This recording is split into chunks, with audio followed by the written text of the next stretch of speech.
Welcome to the Old Time Radio Westerns. I'm your host, Andrew Rhynes, and let's get into this episode. This episode's going to be The Six Shooter. Original air date is March 21st, 1954, and the title is Duel at Lockwood. Hope you enjoy, and again, thanks for listening.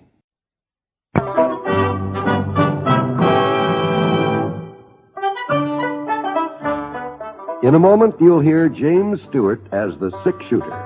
Just one of the many fine programs brought to you Sundays on NBC.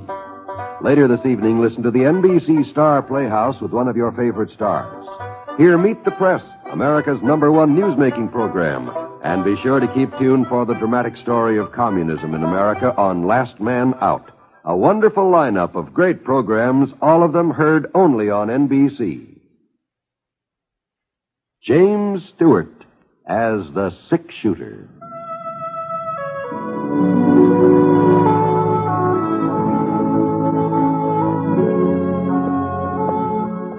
The man in the saddle is angular and long-legged. His skin is sun-dyed brown. The gun in his holster is gray steel and rainbow mother of pearl, its handle unmarked. People call them both the Six Shooter. The NBC Radio Network presents James Stewart as the Six Shooter, a transcribed series of radio dramas based on the life of Britt Ponset, the Texas plainsman who wandered through the Western Territories, leaving behind a trail of still-remembered legends. Now, in just a moment, you'll hear Act One of The Six Shooter. But first, I want to be sure that all of you know that beginning next week, we change our day and time of broadcast. Instead of Sundays, we'll be on the air Thursday evenings. In other words, our next Six Shooter program will be broadcast Thursday, April 1st, and every Thursday thereafter. For time of broadcast, please consult the listing in your local newspaper. We hope you like our new Thursday evening time. Now, Act One of The Six Shooter, starring James Stewart.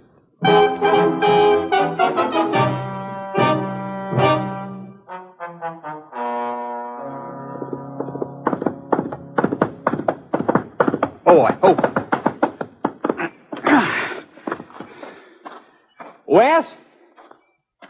Wes! What are you hollering about, Jim Cassidy? I'm looking for Wes, Miss Singer. You know where I can find him? Lockwood, maybe. No, ma'am. He ain't in town this morning. I just come from there. The jail in Lockwood. That's where he might be. Now, Miss Singer, Wes ain't in jail no more. That's all over now. All over? Sure. And nobody's apt to try arresting him again, either. They'll arrest him again, Jim, someday. Don't make no mistake about that. They'll arrest him or they'll kill him. We all gotta go sooner or later, Granny. Oh, Wes, But if I was as close to my time as you are to yours, I wouldn't be talking about killing and dying so much. Your time's closer than you think, Wes. Maybe even closer than mine. Doggone it, Wes. She told me you wasn't even to home. Granny's getting cantankerous in her old age, that's all. But what do you want? Nothing special. Nothing special. I just thought maybe you'd like to know Britt Ponset's in Lockwood. Ponset? Yeah. He's staying at the hotel. Well, why didn't you say so before? Well, what's the difference? You wasn't serious the other day. Why, Wes, you couldn't have been. He's the Six Shooter. You'll find out whether I was serious or not. I'll be in Lockwood at 4 o'clock this afternoon. Maybe Ponset will be gone He now. won't leave. Not if he hears I'm coming in to pay him a visit. You mean you want folks to know what you're aiming to do? Sure, why not? Well, Sheriff Hiddleman ain't going to like the idea. Well, he made that plain enough last week. You think I'd let Ben Hiddleman get in my way? Well, I'll grant you it wouldn't mean much, killing an old geezer who should have been put out to pasture 10 years ago. Wes, you But can't... if he asks for it, I reckon I'll have to oblige him. Now, go on, spread the word. We ought to draw a good-sized crowd. The Six Shooter and me.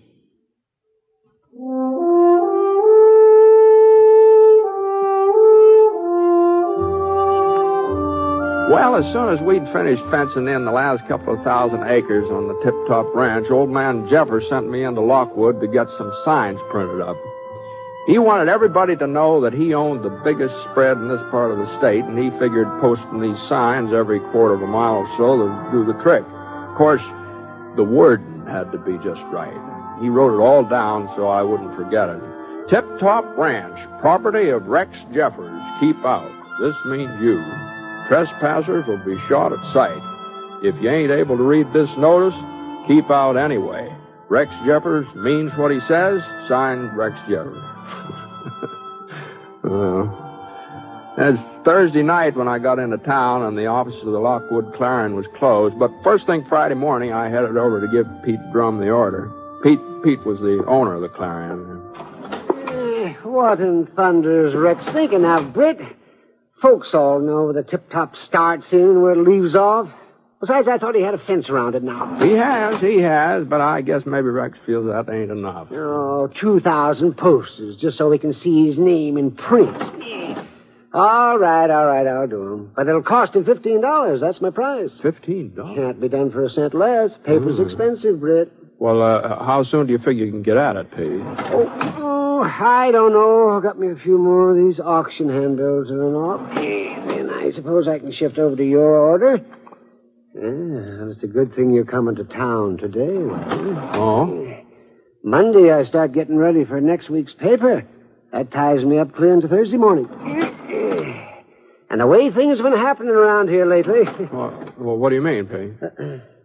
Now, don't tell me that you ain't heard. No, can't say I have. Well, sir, Lockwood's got a brand new gunfighter. Oh, gunfighter? Huh? Just a kid, but he's faster than greased lightning. The first thing you know, Wes Singer will be just about as well known as Sam Bass or Bill Longley or any of the rest of them dead eyes. Wes Singer? 2 killings in less than a month. That's what he's got to his credit so far. Mm-hmm. Wyatt Barker. He was the first.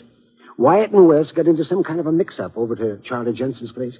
Well, sir, Wes beat him to the draw and pumped 4 shots into Wyatt's body before it even hit the floor. You don't say. And afterwards, he just stood around there and he waited for Sheriff Hiddleman to take him in for questioning. Why, he acted like he didn't have a worry in the world. And as things worked out, he was right. There wasn't nothing the sheriff could charge him with, seeing as how Wyatt was already drawing his gun when Wes cut loose. Mm-hmm. Oh, just that's enough of them handbills. Now, there. Now, what happened to that paper you gave me, Britt? How's that? Well, you know the wording on it for your postage? Oh, here it is. Right here. Yeah, thank you. Let's see. I suppose Rex Jeffers wants his name in the biggest type I've got. Yeah, I reckon he'd like to have it stand out good and plain. Oh, yes, he would. Well, I guess this'll have to do. It was big enough for Lincoln's assassination. It ought to be big enough for Rex. Anyhow, like I was saying, folks just didn't know what to make of Wes Singer and the way he'd killed Wyatt Barker. They wasn't sure whether it was one of those times when a young fella just sort of flies off the handle and then settles down again afterwards. Or if Wes would take up gunslinging for a whole career. About 10 days later, they found out. It was on a Wednesday when he come riding down Main Street again. And we was all kind of curious to see how he'd behave, so some of us sort of moseyed over to Charlie Johnson's place when he went inside. And we'd no more than got there before he was in a mix-up with Todd Apple. That's so. Britt, I tell you, if I hadn't seen it myself, I wouldn't have believed it. Wes outdrew Todd by almost a full second. Now, you got to give the devil his due. Wes Singer is a fast man with a 6-shooter. And I ought to know. I've seen the best. I've seen that gun of yours in action, Brett. Well, that was some time ago. Oh, you're still walking around on your hind legs? That's a pretty good sign you ain't completely out of practice. Well, what about the sheriff? Didn't he arrest young Singer after the second shooting? Oh, sure. He arrested him. Take a look at last week's Clarion. Let's see. Oh, it's right there on the counter behind you there. Oh, is it Wes Singer acquitted? Jury finds Todd Apple killing was self-defense. Well, I guess they had to rule it that way since both men was armed, but Sheriff Hiddleman, he sure didn't like it. He told Wes the next time he come into town stirring up trouble, he wouldn't be alive for no trial afterwards. Well, Ben Hiddleman's a man of his word. Singer ought to know that. Sheriff ain't as young as he used to be, Britt. And he slowed down some these last few years. He slowed down a lot. Well, you take last winter when he went after Jake Gordon. If Jake's gun hadn't jammed, Ben wouldn't be here now. And believe me, Jake couldn't hold a candle to young Singer. No, not a candle. Doggone it, what happened to that other cave? I was sure I had two of them. Speaking of the sheriff, I think maybe I'll wander over and see how he's getting along. His office still around the corner? Yeah, same place as always. I'll drop back and see you later. Okay, Britt. But you take it easy. Well, Lockwood never had been what you might call a real peaceful town. They'd had their share of gunfighters and shootings, no doubt about that. But Van Hellman, he'd managed to keep things pretty well under control, so I figured he'd find some way of handling this West Singer. As I turned the corner, I got a little glimpse of Ben through the side window of his office. He was putting on his hat, getting ready to go out somewhere. George Pete was right. Ben had aged. Even more than I expected. He was carrying some extra weight around his middle, too. Maybe that's what made him look shorter than I remembered him. His mustache had turned to kind of a brownish gray. Well, I opened the door and stepped inside, and for a minute or so, Ben didn't say anything. He just sort of stared at me, frowning. And then he sighed and took off his Stetson. Hello, Britt. Hi, Ben. I heard you was in town. I'm just going to start looking for you. Oh, well, I guess I saved you the trouble, huh? Yeah. How long you figure on staying in Lockwood, Britt? Oh, the rest of the day, maybe part of tomorrow. Depends on how fast Pete Drum finishes up some printing he's doing for me. What's the matter? You anxious to get rid of me? No. If you were to run off now, that'd turn him into a holy terror for certain. You'd say you left because you was scared of him. Holding him back after that. Well, now, just what the Sam Hill are you talking about, Ben? You ever hear of a fellow called Wes Singer? Lives out east of town? Yeah. Pete was just telling me about him. Well, it seems he's spoiling for a gunfight with you. With me? Yes. Why, I never laid eyes on the man in my life. Well, he knows you, at least by reputation. Oh. He got to shooting off his mouth the other day, telling some of his pals how he could out-trigger any man in the state. One of the boys who was listening brung up your name, said he'd bet you could teach Wes a few things about slapping leather. I see. Of course, Wes had to back up his bragging. He told him if he was ever to come around Lockwood, he'd show him who was the best shot. He'd show everybody. Oh, well, I imagine that's just so much talk. At the time, maybe. But you're in town now. And if Wes don't do something about it, well, he ain't going to look like much. Besides, you're kind of a tempting target, Britt. Well, what are you talking about, Ben? You're the six-shooter, aren't you? Any young gunfighter who put a bullet into you, well, that'd give him a real claim to fame. Oh, well, it's crazy, Ben. He doesn't have any cause to pick a fight with me. They're all crazy, Britt. Gunslingers like Wes. The idea of getting killed themselves, it don't even enter their heads. If it did, they wouldn't be gunslingers. Well, you better get over to the hotel. The word is Singer will get to town around 4 o'clock. I want you out of the way until I've finished with him. Until you finish with him? I warned him the next time he come into Lockwood on the prod, he'd have to answer to me. Oh. You gonna shoot it out with him? If I have to. You sure you can handle him, Ben? Of course I can. No, Britt. No, I ain't sure. He's young. He's awful fast. Yeah, that's what Pete said. But I gotta try. If it turns out that I ain't still man enough, well, I always knew that sooner or later one of them would come along who was younger and faster. Now, listen, Ben, he's gunning for me, not you. That ain't the point, Britt. I'm the one who laid down the law. Told him what I'd do if he ever tried to pull off another shooting spree. Sure, I know. So it's my job to stop him. Oh, you might be a better match for Wes. I don't deny that. And if he should get past me, not that he will, you understand, but if he should, well, then... Yeah? But I just couldn't step back and let you take him on first. Why, the folks would never pay no heed to me afterward. They'd They'd say I'd talk big to Wes, but it was your gun he'd listen to. You see my point, don't you? Yeah. Yeah, I see your point, Ben.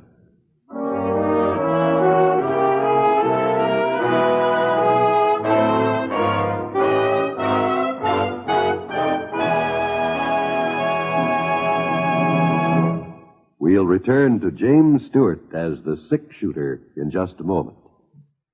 Be sure you're tuned to NBC Radio Thursday evening, March 25th, for the Academy Awards. At that time, you'll hear the entire Academy Award ceremonies direct from the Hollywood Pantages Theater, where the finest artists in the motion picture industry will be assembled. Donald O'Connor will be your host, and during the evening, some 25 Academy Award Oscars will be handed to their new owners. It's Hollywood's most thrilling night of the year, jam-packed with glamour from beginning to end. And you can hear every moment of it when you tune to NBC.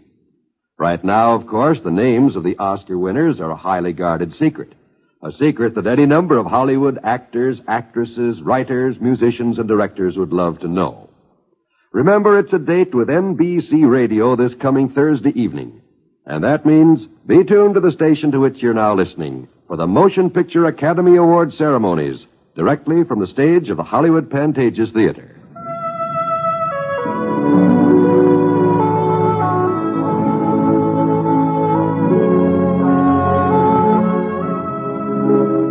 Now, Act Two of The Six-Shooter, starring James Stewart as Britt Ponset.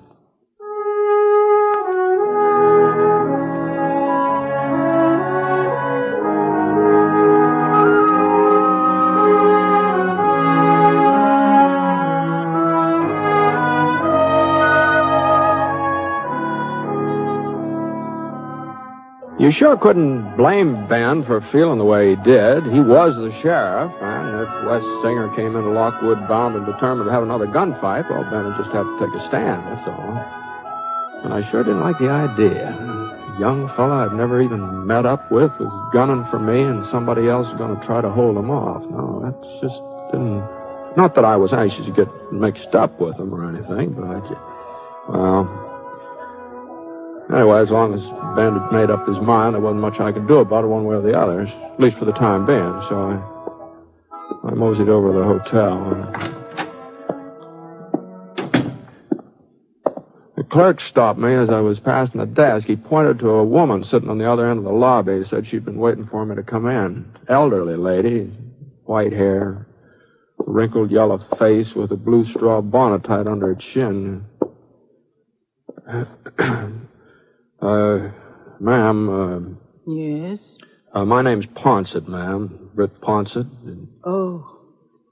Would you mind sitting down here, Mr. Ponset? Sure. It's about Wes. Oh, yes. Wes Singer, that is. I'm his grandma. I see. Uh-huh.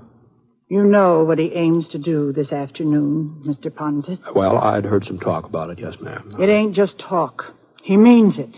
He means to kill you. No, don't get too upset about him, Miss Singer. There's probably won't be any trouble between me and Wes. What do you mean?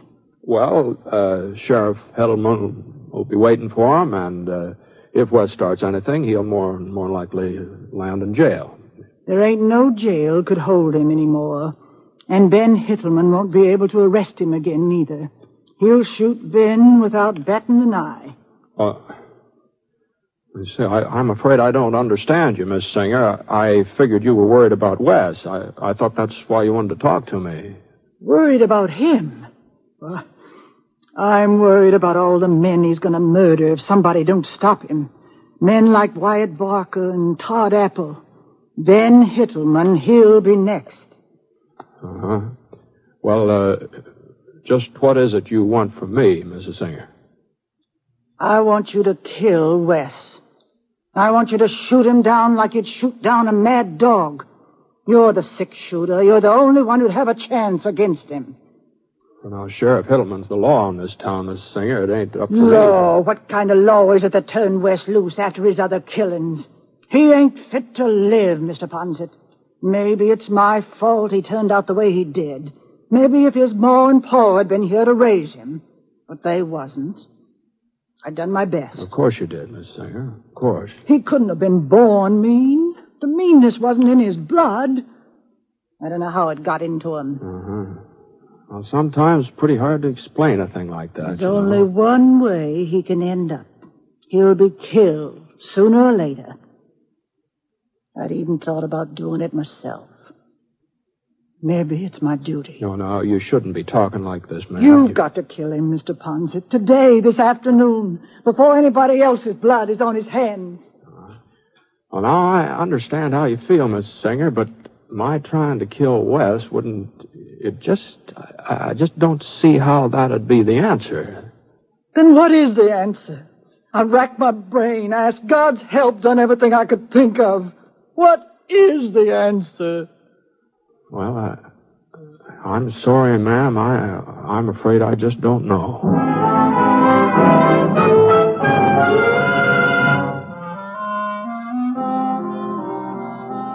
It was about 3 o'clock in the afternoon when Mrs. Singer left the hotel. I watched her get into her buggy and drive off. She sat there stiff, tall, her eyes straight ahead, not looking one way or the other. And I waited until she dwindled down to just a little speck, and then I walked outside.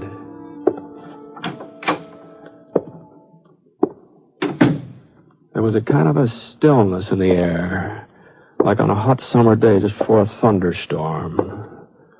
The town was practically deserted. Nobody was in the stores, nobody on the street. Nobody but Ben Hiddleman. Britt, I told you to keep out of sight. Yeah, I know, Ben. Now, you get back to the hotel before it's too late. I'm not waiting in the hotel, Ben. What? Now, I made up my mind. I've decided to take a little ride this afternoon. A ride? What are you talking about? Well, I thought maybe I'd head over that way, toward those hills over there. And run right into West Singer? Well, I suppose we might meet up if he's coming in that direction. You know darn well he's coming from that direction. I told you he lives east of town. Now that I think of it, I guess you did, yeah. Well, I'll be seeing you. Now, you listen to me, Britt. Now, I have listened to you, and I see your point, Ben. If there's a gunfight here in Lockwood, or if it looks like there's going to be one, well, it's up to you to do something about it. Well, ain't that what I've been telling you? Sure, yeah. But on the other hand, whatever happens outside of town, beyond the city limits, that is, well, I don't see that that's any of your business. Officially, no, but... Well... Britt, I won't let you do it. I know what'll happen between you and Singer. If you do get the draw on him, you'll hold off. You won't kill him. But if he gets the draw on you... So long, Ben. Britt!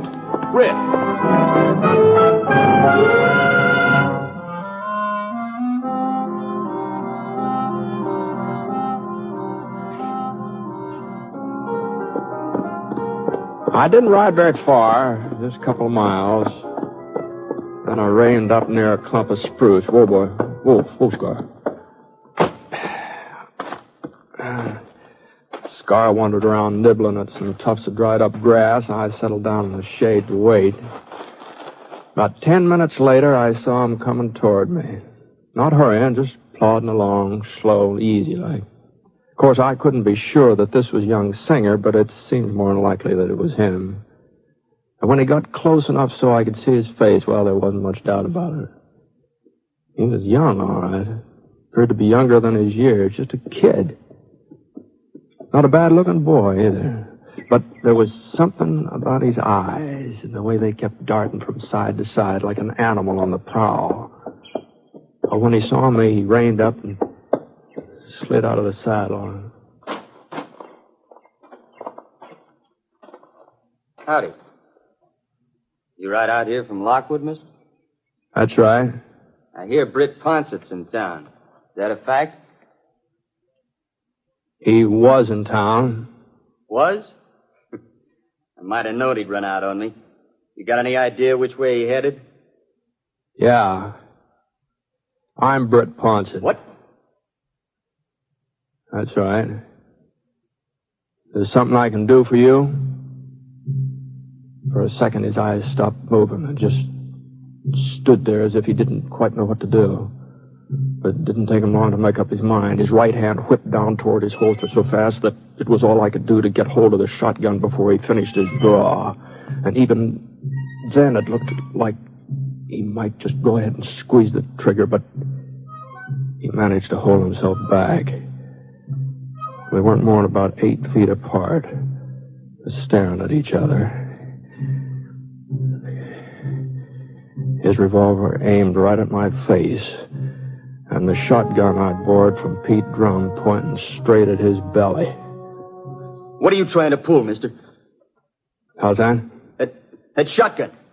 What's the matter with your six-shooter? Nothing. Nothing at all. All right, go ahead. You've been telling everybody around town you're going to kill me. All right, go ahead. You couldn't miss me. Go on, you couldn't miss me, not at this range. Sure, but... But I'd still be able to let go with a blast, too, you know. Is that what you're worried about, Wes? And I guess it'd tear a pretty big hole through you. I ain't afraid. You think I'm a coward, don't you? I'll tell you one thing, I think. You know, you never faced up to the fact that you might get killed in one of these gunfights of yours. As long as you got off the first shot, you figured the worst the other fella could do was just to nick you, if he was lucky. All right. Now, you can get off the first shot now. But if you do, I don't need to be able to aim this shotgun. I just couldn't help hitting you. You're loco, Ponset. We'd both be dead. Yeah. Well? You can't expect a man to commit suicide. All right, I'm waiting, Singer. You know there's no way to... You know I don't dare... That's right. But what do you expect me to do? I expect you to put your gun away and get out of here. And you'd better not come into Lockwood again looking for trouble, because this isn't the only shotgun in town.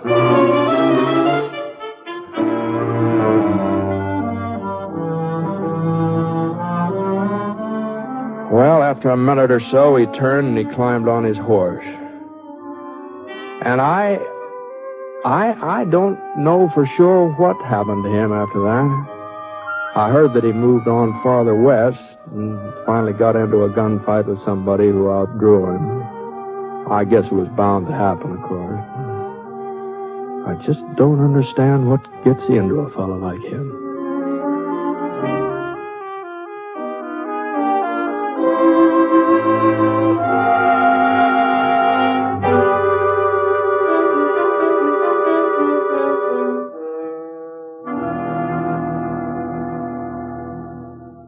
During this month before Easter, crippled children are making their annual appeal to you. They are appealing to you to continue to support the medical, therapeutic, educational, recreational, and vocational services which are indispensable to them. The services which are given by the Easter Seal Society in your community. Won't you answer the appeal of crippled children by giving generously to your Easter Seal Society? You may be assured that your gift will be used to provide services that would not otherwise be available to crippled children. Mail your gift today. You may send it to your local Easter Seal Society or to crippled children in care of your local postmaster.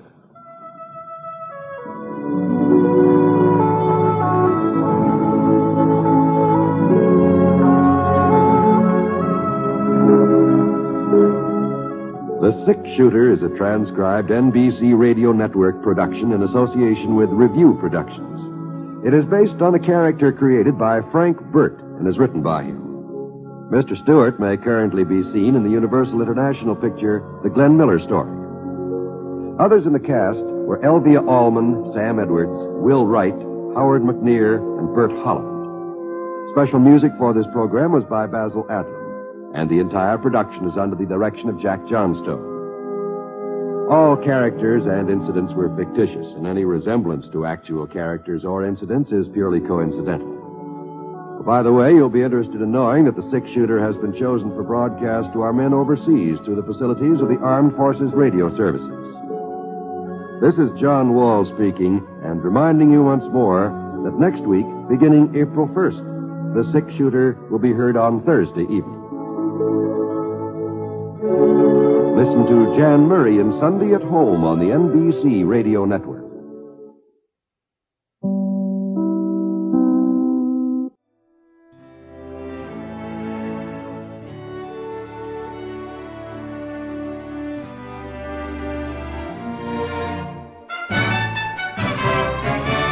This has been a presentation of OTRWesterns.com, and we hope you enjoyed. Please take some time to like and rate our shows in your favorite podcast application. Follow us on Facebook by going to OTRWesterns.com/Facebook.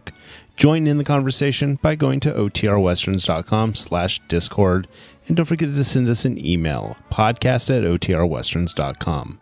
This episode is copyright under the Attribution Non-Commercial Share Alike copyright. For more information, go to OTRWesterns.com/copyright. Have a great day, and again, thanks for listening.